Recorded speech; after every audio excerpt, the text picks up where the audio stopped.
E aí, pessoal, tudo bem? Aqui é o Matheus, eu sou aluno da UFA, cursando Engenharia Elétrica no terceiro período. Esse projeto aqui é para a matéria de Projetos de Extensão 3, onde o professor Augusto nos orientou a fazer um mini curso sobre algum tema em específico.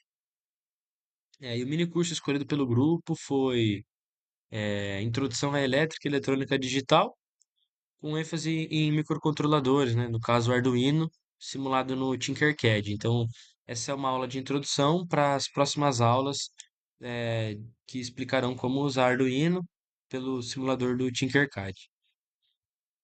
Entrando nos tópicos da aula, a gente vai começar com o que é um sinal digital, e eu vou comparar ele com um analógico, o que são entradas e saídas, portas lógicas, o que é um flip-flop, o que é um exemplo do porquê as portas lógicas existem em si, e algumas aplicações práticas no Tinkercad. Para dar início, eu vou citar as referências bibliográficas utilizadas aqui, que no caso foram duas, mas principalmente uma, que é Sistemas Digitais, Princípios e Aplicações. Eu usei a 11ª edição. É uma bibliografia muito boa. Essa referência bibliográfica utilizada nessa apresentação é muito boa para quem quiser se aprofundar um pouco mais na matéria. É um livro não tão simples, mas que aborda o tema de uma maneira também não tão complicada. Para quem quiser saber mais também, a gente preparou um material de apoio, né? É um PDF. Nesse PDF tem todas as explicações da aula, com mais detalhes, e ao final dos capítulos dessa apostila, desse material de apoio, o grupo preparou vários exercícios de fixação. Esses são ótimos para testar os conhecimentos e ver se está tudo bem fixado. Então, eu fortemente recomendo que vocês acessem o PDF de apoio após ou durante a aula para revisar os conteúdos aprendidos e aprender em maior profundidade. Eu vou deixar o PDF no link da descrição ou no comentário fixado. Cara, dando continuidade, o que essencialmente é um sinal digital? Bom, um sinal digital pode ser interpretado da maneira mais simples possível por meio de uma lâmpada. É, é um estado de ligado ou desligado. A lâmpada não possui estado intermediário. Por exemplo, uma lâmpada incandescente, ou ela está desligada ou está ligada. Isso me gera um sinal digital chamado de binário. Então, o binário descreve um sistema de sinal discreto, onde só tem dois tipos de sinal, ligado ou desligado, e no caso do sinal digital, zero ou um. Isso nos dá uma representação gráfica muito interessante, chamada de diagrama-tempo. Então, essencialmente, o diagrama-tempo é a variação do sinal ao longo do tempo. Como pode ser visto aqui nesse gráfico, a gente tem em T1, a gente tem uma borda de subida de um sinal, provavelmente quando alguém ligou o interruptor de uma lâmpada. Até T2, o interruptor ficou em 1, porque ele foi ligado. A partir do momento em T2, o interruptor é desligado e produz um sinal lógico baixo, igualando o sinal a zero. Essencialmente, esse é o sinal produzido por sistemas discretos, zero e uns. De maneira equivalente, a gente tem as representações elétricas, que é como um microcontrolador vai realmente entender esse sinal. Então, o nível alto e nível baixo de tensão é representado por faixas válidas de tensão. No caso dos sinais digitais, de microcontroladores como o Arduino vai entender um sinal lógico alto, ou seja, algo está ligado, quando uma tensão maior que 2 volts aparecer numa entrada digital do Arduino. E abaixo de 0,8 volts, o Arduino vai entender como um sinal binário zero ou desligado. Isso é o interessante do sinal discreto. Ou ele está ligado ou desligado, e as faixas de tensões são bem discrepantes. E se você, por exemplo, jogar uma tensão de 1,5 volt numa entrada de um Arduino, a gente vai ver que o sinal vai flutuar. que é variar entre os estados de maneira ilógica, porque o sinal não está bem definido. Fazendo uma comparação sobre o que é digital e o que é analógico, eu vou dar o exemplo do botão e de um sensor de temperatura. O botão só possui dois estados de tensão, 0 volts ou 5 volts. Ele deixa ou não passar corrente. Já o sensor de temperatura precisa modular esse sinal de uma maneira mais incremental e sessionada. Por exemplo, supondo que às 3 horas da tarde a temperatura era 30 graus e às 3 da manhã a temperatura desceu para 3. Eu preciso de sinais e graduações de sinais muito maiores para poder utilizar uma regra de proporção, por exemplo, e descobrir qual a temperatura era em qual tempo a partir do sinal de tensão enviado. Indo para o diagrama tempo, indo para o diagrama tempo do sinal analógico, fica fácil de entender o que eu quis explicar. Então, aqui a gente tenta entender mais ou menos as representações de temperatura pela variação de tensão. Então, se a faixa de operação do meu sensor é de 0 graus a 30 graus, entende-se que o sensor encontra, quando o sensor envia 5 graus para 5 volts para o microcontrolador, o ambiente está com a temperatura de 30 graus. E quando o sensor manda 0 volts, a gente está com a temperatura de 0 graus. E por meio de uma regra de tensão, as graduações entre esses valores, entre o fundo e o topo de escala, como é chamado, a gente consegue descobrir qual temperatura era a partir de um sinal de tensão maior graduado. Para quem quer entender um pouco melhor, tanto o livro, Sistemas Digitais, Princípios e Aplicações, tanto o material que foi preparado, né, para essa aula, tem muito mais informações e algumas contas explicadas no PDF. Eu recomendo muito que leiam. Agora, o conceito de entradas e saídas em microcontroladores é algo que está fortemente ligado ao funcionamento de dispositivos na eletrônica digital e em microcontroladores no geral.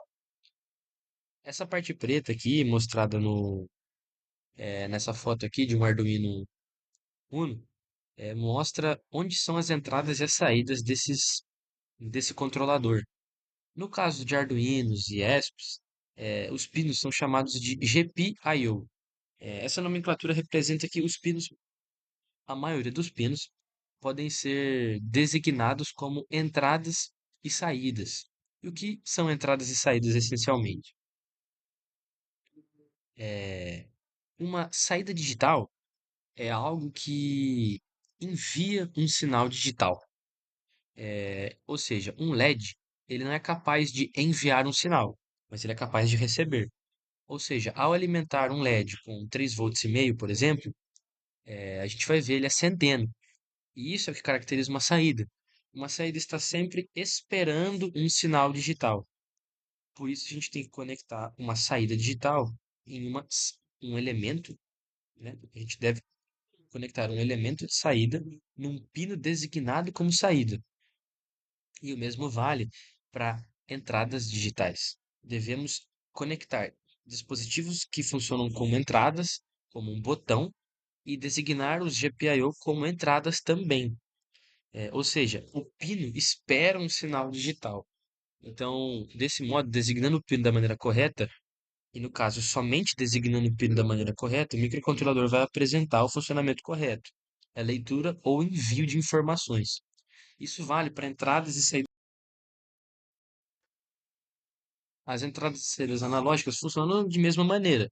A diferença é que, em muitos dos casos, vocês verão um tio na frente do número da entrada, no caso do GPIO. Tios na frente do número do GPIO designam eles também como entradas e saídas analógicas, que são capazes de fazer esse tipo de modulação ou interpretação de sinal. Ou seja, se você configurar um sensor de temperatura para uma saída analógica, o microcontrolador não vai entender o sinal que ele está recebendo. Agora, se você configurar da maneira correta, um, um sensor de temperatura é uma entrada analógica, porque ele envia informações e não espera informações. Ele é o gerador de sinal.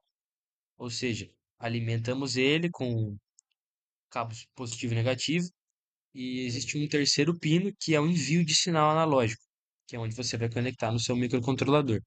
Mas isso será mais explanado nos vídeos de Tinkercad mais para frente nas aulas.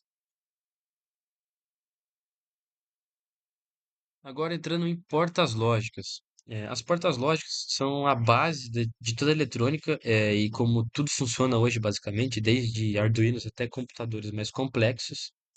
E elas são essencialmente circuitos lógicos, ou seja, elas são como se fossem botões e LEDs, e ao modular os botões, né, ao apertar os botões de maneira em certa sequência, é possível esperar uma saída delas, né? E isso é. As portas lógicas têm tabelas verdades, entre outras coisas que a gente vai entrar em detalhes em alguns slides mais para frente. Mas antes de entenderem o que são portas lógicas, eu vou explicar o que são transistores, ou transistores, na verdade, né? Os transistores são elementos essenciais também, mas mais essenciais ainda, porque são eles quem constituem as portas lógicas. Para que elas funcionem, elas são essencialmente montadas de transistores em arranjos específicos. Olhando para a parte inferior, para a parte inferior direita do slide, o que é um transistor? Um transistor é basicamente composto por coletor, emissor e base. Entenda que existe um rato que quer passar de C para E. No caso, esse rato é a corrente elétrica. Vou até voltar no slide. Esse rato quer passar de C para E. Só que ele só passa se você apertar o botão B, que no caso é a base. Ou seja, tentando traduzir isso para elétrica, enviando um pouco de tensão na base, a corrente que está esperando para passar do coletor para o emissor é liberada, digamos assim. E isso simula um comportamento de um interruptor ou algo que abre e fecha, digamos assim. Ou seja, se você arranjar as portas lógicas de tal maneira, elas podem produzir circuitos lógicos. Ou seja, supondo que temos alguma coisa querendo passar desse ponto para Y. Veja que só é possível que essa partícula, essa corrente passe do ponto inicial até Y se ambos os botões, digamos assim, né? Se ambos as bases, tanto a base A, tanto a base B, estiverem ligadas. Ou seja, se tiver corrente, se tiver tensão na base A e se tiver tensão na base B. Somente assim será possível que a corrente passe do início até o final do circuito. E esse é justamente um esquema elétrico de uma porta lógica NAND. Logicamente, está bem simplificado para facilitar o entendimento. Novamente, no material, a gente entra em detalhes no que são transistores, nas diferenças entre PNP e NPN e em alguns outros arranjos também. Agora, começando um pouco com portas lógicas. Aqui nesse curso vão ser mostradas somente as portas lógicas essenciais para que você consiga montar um flip-flop SR. Entendendo como é a NAND, veja que no vídeo eu coloco um sinal lógico alto no botão inferior ou um sinal lógico alto no botão superior. E ambas essas modulações produzem um sinal lógico alto na saída da porta. E esses arranjos entre entradas e saídas produzem algo que nós chamamos de tabela verdade. Veja bem, na porta A eu tenho um sinal lógico baixo e na porta B eu tenho um sinal lógico baixo. Isso logo resulta em um sinal lógico baixo na saída, né? Que é o jeito que estava no começo do vídeo aqui. Ó. Você está vendo? Zero, zero e zero na saída. Todos os outros arranjos, independente de como eles forem, produzem sinal lógico alto. Ou seja, basta ter um sinal lógico na entrada, sendo ou em A, ou em B, ou em ambos, produziremos um sinal alto na saída da porta OR. É, Agora a porta lógica NAND. A porta lógica NAND é exatamente como eu expliquei no slide sobre transistores. A porta lógica NAND só funciona se ambas as entradas dela estiverem em sinal lógico alto, estiverem com um input alto. E qualquer outro tipo de arranjo vai produzir um sinal lógico baixo.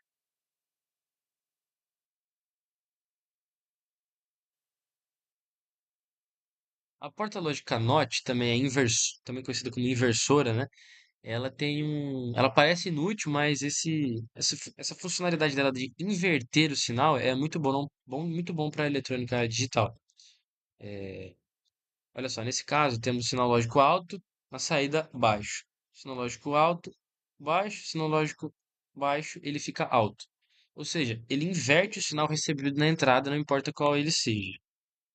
Essa porta é bem simples de compreender. Já a porta lógica NAND, ela é o que a gente pode chamar também de é, a gente chama ela de end barrado ou end ao contrário, digamos assim, porque veja que a tabela, se você pegar para comparar na apostila, temos todas as tabelas verdades todas listadas. Se você comparar a tabela verdade da NAND com a AND, elas são o completo inverso, muito parecido com a OR, né? Elas basta ter qualquer tipo de combinação, zero ou zero. Na verdade, ela não é muito parecida com a OR, ela é quase o inverso da AND, né? Da porta lógica AND. Aqui, zero zero resulta em nível lógico alto, 0 e um resulta em nível lógico alto, um e zero resulta em nível lógico alto, e quando os dois estão em nível lógico alto, aí sim a gente produz um sinal lógico baixo na saída da AND, que é essa condição de sinal lógico baixo e sinal lógico alto em ambas, é a única condição que deixa o sinal lógico alto na AND, né? E aqui na NAND é ao contrário. Novamente, para quem quiser um detalhamento sobre portas lógicas, a gente vai ter muita coisa no material. E agora um flip-flop. O que é um flip-flop? O flip-flop ele é muito importante para a eletrônica, em níveis baixos e níveis altos, porque basicamente ele é o pai das memórias. Ele é o primeiro circuito digital, ele é o circuito digital mais simples capaz de armazenar um bit de informação ou também ele é um bit de informação que é igual a um estado de nível lógico. Aqui no vídeo é possível ver que, na verdade, começando a analisar saída, pela saída do flip-flop, a gente começa a entender algumas coisas. Quando ambos as portas de entrada set e reset estão em zero, opa, a bateria tá acabando. A gente produz o quê? Um estado da memória anterior. Como ele, aqui nesse vídeo, ao analisar isso aqui, como a gente tem zero e zero, temos que o sinal lógico anterior era alto. Ou seja, mesmo desligando ambos set e reset, temos armazenados um estado lógico alto no flip-flop. Agora, colocando na porta S, que é a superior, a gente seta o bit para 1. Eu começo setando ele para 1 provavelmente no vídeo e vejo que não muda nada, porque ele já tem esse estado armazenado. Ao clicar embaixo, a gente reseta a memória do flip-flop. E resetando a memória do flip-flop, ele está pronto para guardar outro sinal. Ou seja, reseto Não, isso aí é e pra seto tá novamente. ficando Com o aí. reset ligado, ele tira automaticamente, porque o reset está ligado. Ao eu tirar o sinal lógico alto, ele não é capaz de armazenar porque eu estou apertando constantemente o reset. É, aham, em que sentido? Que é Para pequeno? quem quiser uma explicação muito boa sobre o porquê é tão importante não só em memória o flip-flop, no material eu preparei uma explicação bem simples do que é debounce. E lá vocês vão ver um tipo de explicação muito útil sobre isso. Enfim, chegamos ao final da nossa aula de eletrônica digital. Eu queria explicar até o que é um flip-flop. Para quem ficou curioso, na internet existem muitos outros conteúdos em vídeo. E muito obrigado por quem assistiu até aqui. Eu agradeço a atenção de todos. Para quem se interessou mais, existem muitos conteúdos no YouTube. E a própria bibliografia que eu utilizei vai muito além do que é um flip-flop. Para quem quiser só um pouquinho a mais, começando pelo PDF que a equipe preparou, já é um bom começo. E espero que vocês façam um bom uso desse conteúdo nas aulas de Arduino que estão por vir.